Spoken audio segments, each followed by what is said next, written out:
दोस्तों नमस्कार, सीटेट राजा में आपका स्वागत है। आज के धमाकेदार वीडियो घास खाने वाले जंतुओं में पाचन, पोषक तत्व और उनके कमी से होने वाला रोग। और नेक्स्ट में हम लोग देखेंगे पाचन के रहस्य। फिर नेक्स्ट में कुछ हम लोग इम्पोर्टेंट टॉपिक को लेंगे। जी हाँ, अभी तक थर्ड क्लास प्लेलिस्ट में है, जाकर ज़रूर देखिए। आज ये फोर्थ क्लास है और ये सीटेट का फुल प्रिपरेशन डिजिटल कंटेंट के साथ आपके लिए है। इस बार का सीटेट राज्य की पूरी टीम आपके साथ है। ये चैनल आप ही का है। चैनल को लाइक करें, सब्सक्राइब करें, कमेंट करें दोस्तों।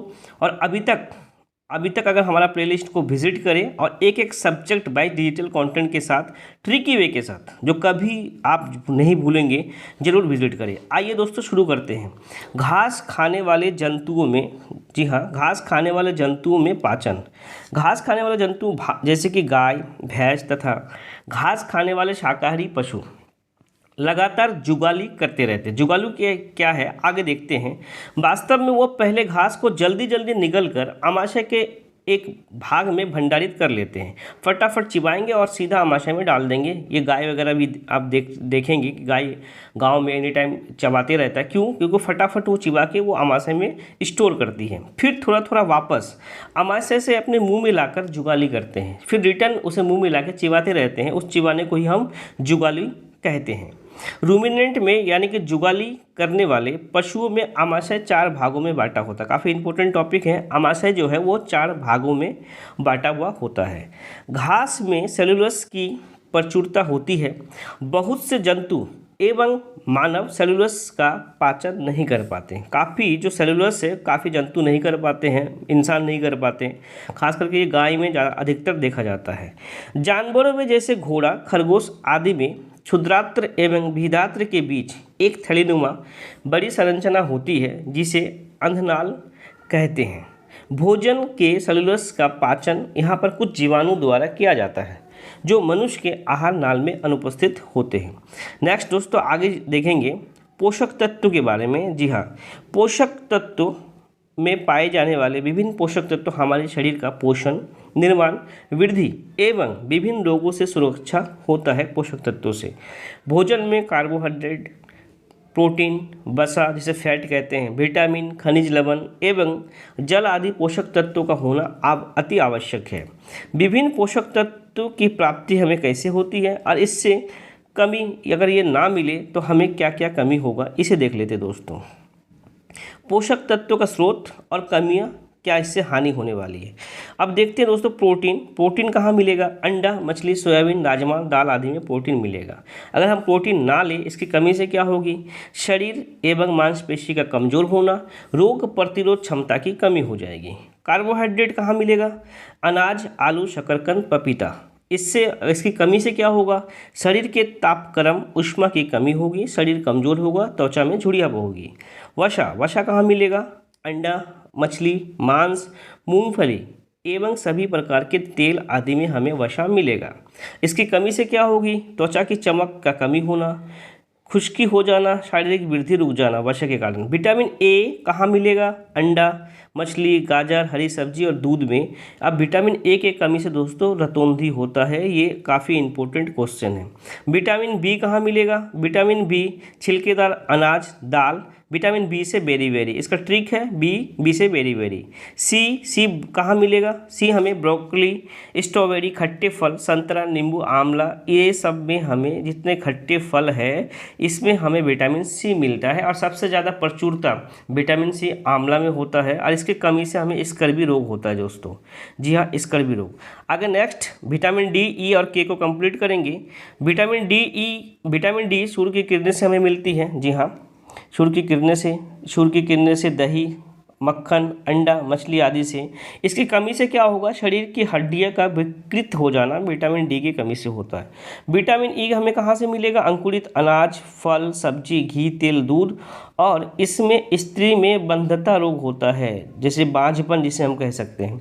विटामिन के रक्त का थक्का भी इसी से होता है। विटामिन के बंद गोभी, टमाटर, मटर, पनीर, सोयाबीन आदि से हमें प्राप्त होता है। और इसकी कमी में रक्त का थक्का जमना ये होता है विटामिन के कमी से। अब देखते हैं दोस्तों पाचन के रहस्य। जी हाँ, पाचन के रहस्य। अब पाचन के कुछ रहस्य डॉक्टर बोमेट मार्टिन ने, जी हाँ, डॉक्टर बोमेट मार्टिन ने खिड़की वाले पेट के सहारे पाचन के कई रहस्य खोले। ये एनसीईआरटी का एक टॉपिक है। डॉक्टर बोमेट जिन्होंने पेट को पाचन तंत्र पे इन्होंने रिसर्च किया था, इन्होंने मार्टिन के पेट के कुछ पाचक रहस्य निकाला और उस पाचक रहस्य से कई महत्वपूर्ण प्रयोग किया। डॉक्टर बोमेट का ये चार्ट है, क्या है, कच्चा दूध, ये है खाने का चीज़, पेट में पचने का कितना समय लगेगा, और गिलास के पाचक रस में पचने में लगा समय कितना लगा। गिलास मतलब पेट में कितना लगा और गिलास में कितना लगा, अंतर। कच्चा दूध जो है 2 घंटे 15 मिनट पेट में वो डाइजेस्ट हो गया था, लेकिन गिलास में जो उन्होंने वो रस को निकाला था वो 4 घंटे 45 मिनट में। उबला हुआ दूध 2 घंटे में, लेकिन यहाँ पे 4 घंटे 15 मिनट उस गिलास वाले पाचक रस में लगा था। पूरी तरह उबला हुआ अंडा 3 घंटे 30 मिनट यानी कि 3.5 घंटा, और उस अंडे को पाचक वाले गिलास में 8 घंटे लग गए थे। कम उबला हुआ अंडा 3 घंटे में, लेकिन वो 6.5 घंटे उस गिलास पाचक वाले में लग गए थे। कच्चा अंडा फेंटा हुआ ये 2 घंटे में डाइजेस्ट हो गया था, और उस पाचक वाले गिलास में 4 घंटे 15 मिनट में। जी हाँ, कच्चे अंडे भी 4 घंटे में। अब देखते हैं डॉक्टर बोमेट के बारे में। डॉक्टर बोमेट क्या क्या और इन्होंने क्या क्या किया था। डॉक्टर बोमेट ने देखा कि जल्दी पचाने के लिए हमारे पेट खाने को खूब घुमाता और हिलाता भी है, मतलब डाइजेस्ट करने के लिए मिक्सर ग्राइंडर की तरह हिलाता डुलाता भी है अंदर पेट के अंदर। उन्होंने ये भी देखा कि जब मार्टिन दुखी या परेशान होता है तो उसका खाना ठीक से नहीं पचता है। जी हाँ, जब वो मतलब कि वो दुखी यानी कि जब हम दुखी होते हैं, इमोशनल होते हैं, टेंशन में होते हैं, तो हमारा खाना डाइजेस्ट होने में अच्छे से डाइजेस्ट नहीं हो पाता। यह नहीं, उन्होंने बताया कि हमारे पेट का पाचक रस अम्ल एसिड की तरह होता है। जी हाँ, जो अम्ल है पाचक रस है वो एसिड की तरह होता है। दोस्तों आगे कुछ इंपॉर्टेंट लेंगे जो एनसीईआरटी का इंपॉर्टेंट है, जो आम के पापड़, ये काफ़ी रिपीटेड क्वेश्चन भी है एनसीईआरटी में। इंपॉर्टेंट तथ्य क्या है, आम के गूदे में, जी हाँ, गुड़ और चीनी मिलाकर मामिडी तांद्रा आम का पापड़ बनाया जाता है। इसको कहते हैं मामिडी, ठीक है, मामिडी तांद्रा।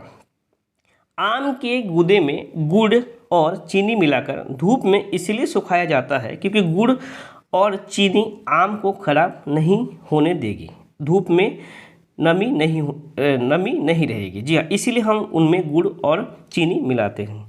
अचार रखने से पहले शीशी को धूप में इसलिए सुखाया जाता है, ये सीटेट में आया हुआ क्वेश्चन है, ताकि शीशियों में नमी निकल जाए। जी हाँ, अगर शीशी में थोड़ी सी भी नमी अगर रह गया तो अचार सड़ जाएगा।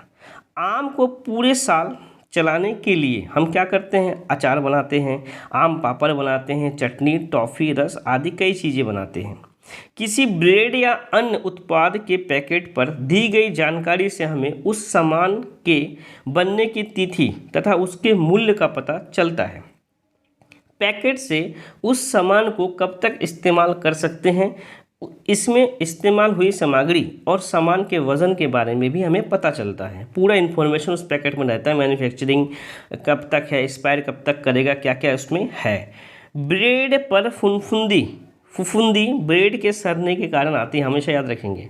हवा में फुनफुंदी के जीवाणु तैरते रहते हैं जो हवा के साथ ब्रेड पे आ जाती है। ये फुनफुंदी कैसे आते हैं, हवा के साथ। जी हाँ, अब देखिए, किसी पानी से भरे हुए बर्तन में नमक की उचित मात्रा डालने पर अगर उसमें नींबू डाल दिया जाए तो नींबू तैरने लगता है। इसलिए तैरता है कि नमक पानी का घनत्व सामान्य पानी से ज़्यादा होता है। अब देखते हैं हमारे शरीर के लिए कौन कौन से विशेष पोषक तत्व है और कौन कौन सा इम्पोर्टेंट पोषक तत्व हमारे बॉडी के लिए। जी हाँ, हमारे भोजन में मुख्य पोषक तत्व जो है कार्बोहाइड्रेट, प्रोटीन, वसा, विटामिन तथा खनिज लवण भी है। हमारे भोजन में पाया जाने वाला मुख्य कार्बोहाइड्रेट, जिसे हम मंड कहते हैं तथा शर्करा के रूप में होता है। कार्बोहाइड्रेट मुख्य रूप से हमारे शरीर को ऊर्जा प्रदान करते हैं, वसा से भी ऊर्जा मिलती है। प्रोटीन की आवश्यकता शरीर की वृद्धि तथा स्वस्थ रहने के लिए हमें प्रोटीन चाहिए। यहाँ तक कि डॉक्टरों का कहना है जितना आपका वज़न होगा उतना ग्राम आपको पर डे प्रोटीन लेना है। अगर आपका वेट 50 kg है तो आपको 50 ग्राम आपको प्रोटीन लेना चाहिए पर डे। ये डॉक्टरों का कहना है, डाइटिशियन का ये कहना है। अब वो प्रोटीन युक्त भोजन को प्राय शरीर वर्धक भोजन भी कहते हैं। बॉडी बिल्डर लोग भी इसे देखते हैं, अधिक से अधिक प्रोटीन लेते हैं। विटामिन रोगों से हमारे शरीर की रक्षा करता है। विटामिन आँख, अस्थि या दांत और मसूड़ों को स्वस्थ रखने के लिए हमारा सहायक होता है विटामिन्स। जी हाँ, एक क्वेश्चन विटामिन से और है, विटामिन कुछ हिंसक रोगों के लिए हमारा सहायक होता है विटामिन, रोगों को ख़त्म नहीं करता है। ये सीटेट में ही आया हुआ क्वेश्चन है। विटामिन में एक समूह को विटामिन बी कम्प्लेक्स भी कहते हैं। एक समूह होता है बी कम्प्लेक्स का।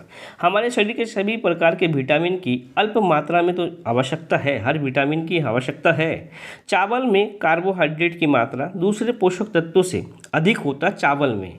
इस आधार पर हम ये कह सकते हैं कि चावल में कार्बोहाइड्रेट समृद्ध भोजन है, सबसे ज़्यादा हमें चावल में कार्बोहाइड्रेट प्राप्त होता है।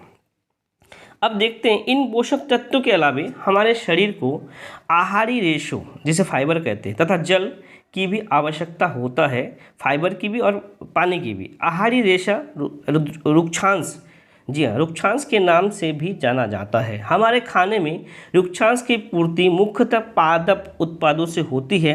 रुक्षांश के मुख्य स्रोत साबुत खाद्यान्न जैसे दाल, आलू, ताजे फल और सब्जी, इनसे हमें फाइबर्स मिलते रहते हैं। छिलका उतारकर यदि सब्जियों और फलों को धोया जाता है तो उनके कुछ विटामिन नष्ट हो जाते हैं।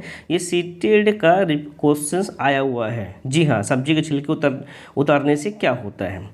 सब्जियों और फलों की त्वचा में कई महत्वपूर्ण विटामिन तथा खनिज लवण भी होते हैं। उनका जो छिलके होते हैं, उनके जो त्वचा होते हैं, उनमें काफ़ी विटामिन तथा खनिज लवण होते हैं। चावल और दालों को बार बार धोने से उनमें उपस्थित विटामिन और खनिज लवण अलग हो जाते हैं, इसलिए बार बार नहीं धोना चाहिए। लिमिटेड वे में धो के ही हमारी मम्मी, माता जी, बहन जी ये सब बनाती है।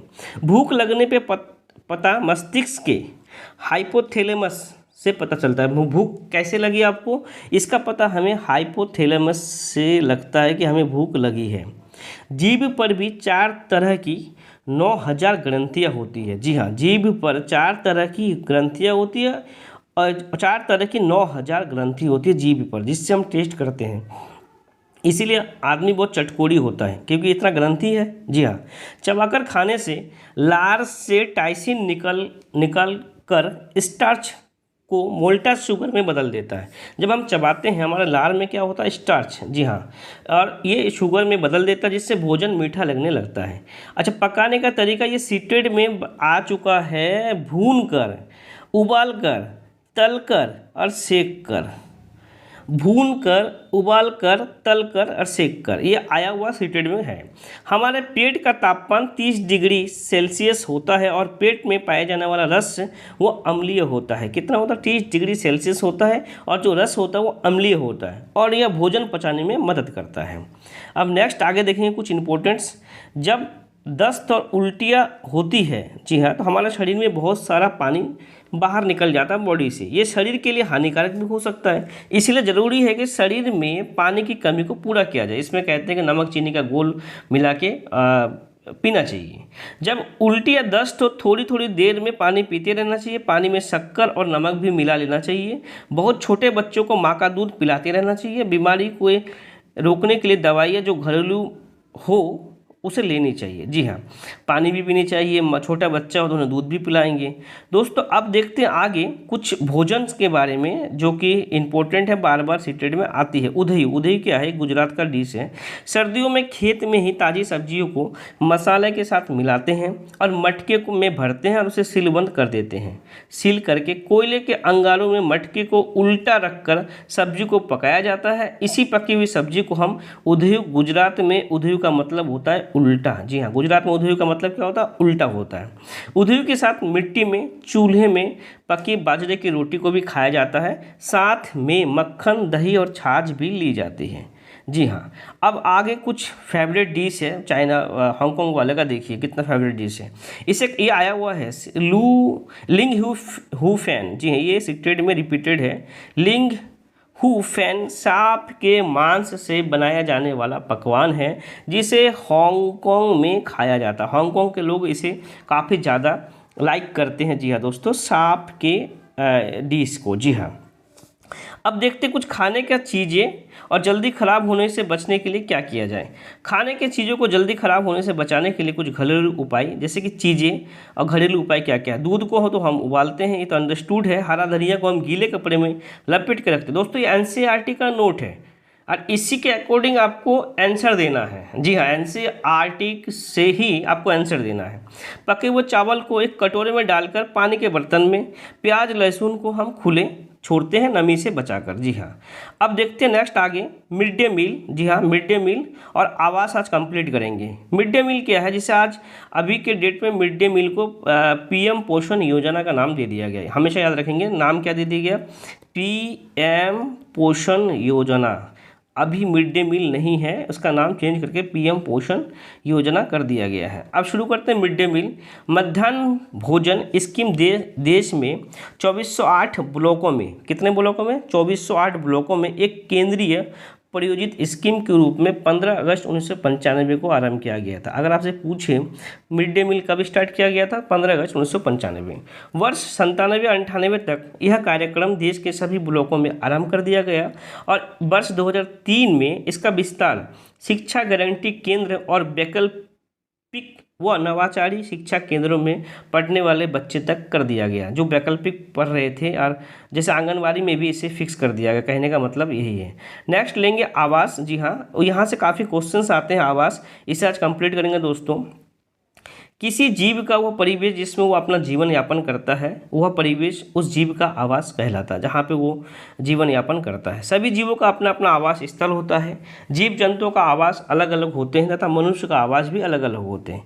अब देखते हैं कुछ विभिन्न प्रकार के आवास। जी हाँ, और यहाँ से रिपीट होता है बार बार क्वेश्चन। जी हाँ, यहाँ से एक दो क्वेश्चन तो आपको मिल ही जाएंगे। मिट्टी का घर कहाँ पर होता है? इन घरों, मिट्टी के घरों में इन घरों की दीवार जो है मोटी होती है ताकि गर्मी अंदर ना आ पाए। मिट्टी का दीवार का सेंस यही है।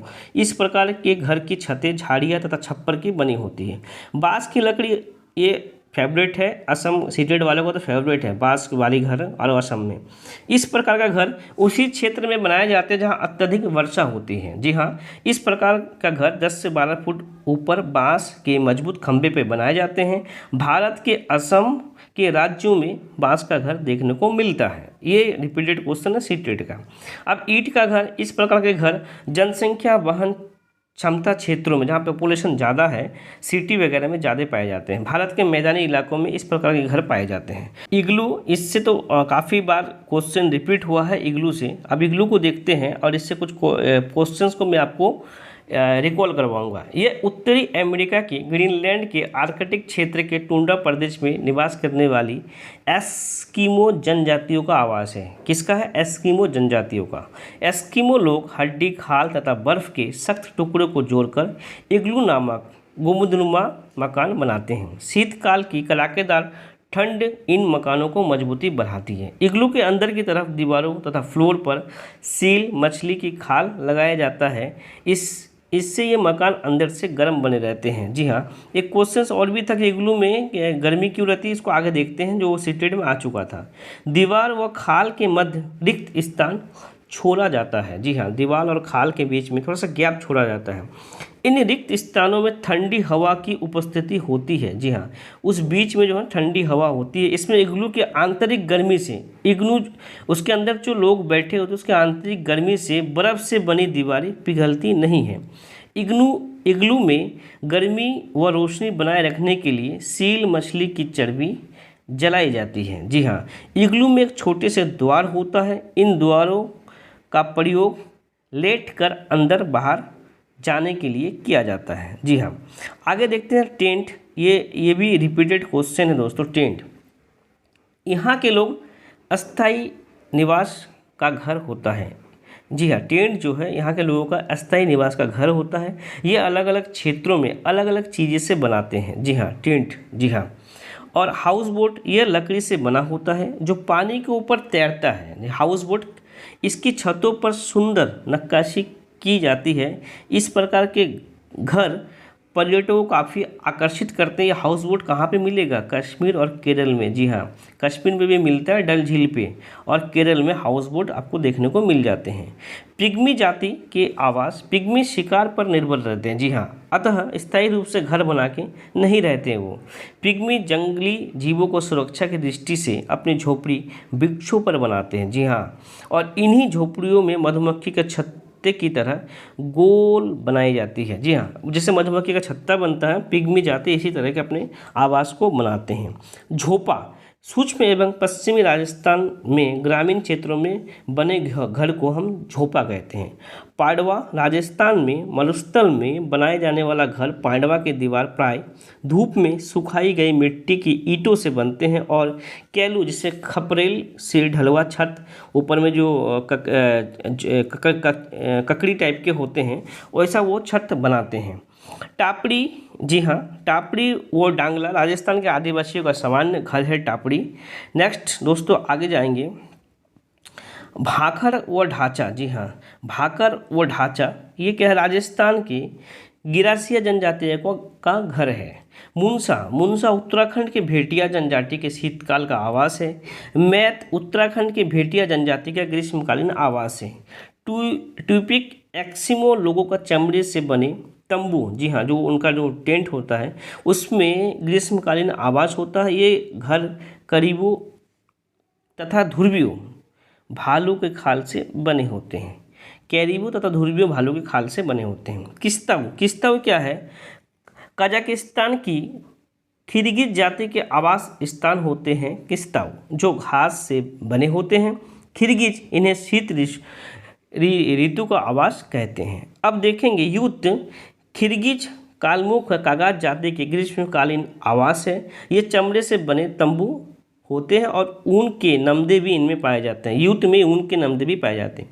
दोस्तों मैं इतना इसलिए करवा रहा हूँ कि अब सीटेट जो है अब कहाँ से क्वेश्चंस आपको पूछे, क्या करें, ये कुछ भी नहीं है, इसलिए मैं इसे फुल कंप्लीट एनसीईआरटी के नोट्स के अकॉर्डिंग मैं करा रहा हूँ। टोटल एनसीईआरटी के 3, 4, 5 के बुक्स में जो दिए गए टॉपिक है उन्हीं से ये नोट्स बनाया गया है। कू क्या है? भील जाति के आवास जो आयतकार होते हैं। इनकी दीवारें बांस या पत्थर की बनी होती है। फर्श मिट्टी या पत्थर की तथा छत खपड़ेल या घास फूस की होती है। बंगाल ओड़ाक तथा कोतम ओड़ाक, जी हाँ, ये जो है संथाल जनजाति के आवास गृह है। ट्राल दक्षिण अमेरिका के बुंट और नटाल में जुरू जनजाति तथा पूर्वी अफ्रीका के मसाई जनजाति के लोगों द्वारा बनाई गई घास की झोपड़ियों को कहते हैं। टीपी, टीपी क्या है? रॉकी पर्वत के पूर्वी भागों में रेड इंडियन लोगों द्वारा विशन वेल के चमड़े से व लंबे बांसों से बनाए गए शंकुकार तंबू या पोर्टेबल, ये पोर्टेबल भी होता है, उन्हें हम टीपी कहते हैं। अर्श क्या है? भारत में नीलगिरी के पहाड़ियों में निवास करने वाली आदिम जाति के लंबे बड़े ढोल की आकृति का घर होता है, अस ढोल के जैसा। जी हाँ। खाईमास अरब व सहारा के बंधु जाति के लोगों का यह एक तंबू है खाईमास। आगे देखेंगे दोस्तों जीव जंतुओं का आवास। जी हाँ, या नेक्स्ट में हम लोग दोस्तों जीव जंतुओं का आवास लेंगे और कुछ इंपॉर्टेंट टॉपिक्स नेक्स्ट वीडियो में कराएंगे। कहाँ पे क्या वस्त्र है, उसके बाद ये सर्दियों में क्या, इसमें क्या है, राज्य जम्मू कश्मीर में क्या, लद्दाख में क्या, हिमाचल, केरल, मिजोरम, नागालैंड, असम, झारखंड, अरुणाचल प्रदेश, त्रिपुरा, पंजाब, लक्षद्वीप, मणिपुर, सिक्किम, गुजरात, मेघालय और जनजाति के बारे में कंप्लीट करेंगे। आगे बेलक्रो है, रेल टिकट की जानकारी है, पानी का बिजली का जो बिल है, पानी का वाटर बिल है, हीमोग्लोबिन है और पश्मीना शॉल, ये सब तरुण भारत संघ में पूरा कंप्लीट करूंगा। बने रहे 10 वीडियो में EVS का पूरा डिजिटल कंटेंट आपको मिलेगा। बने रहे हमारे चैनल के साथ, लाइक करें, सब्सक्राइब करें। दोस्तों जय हिंद, जय भारत।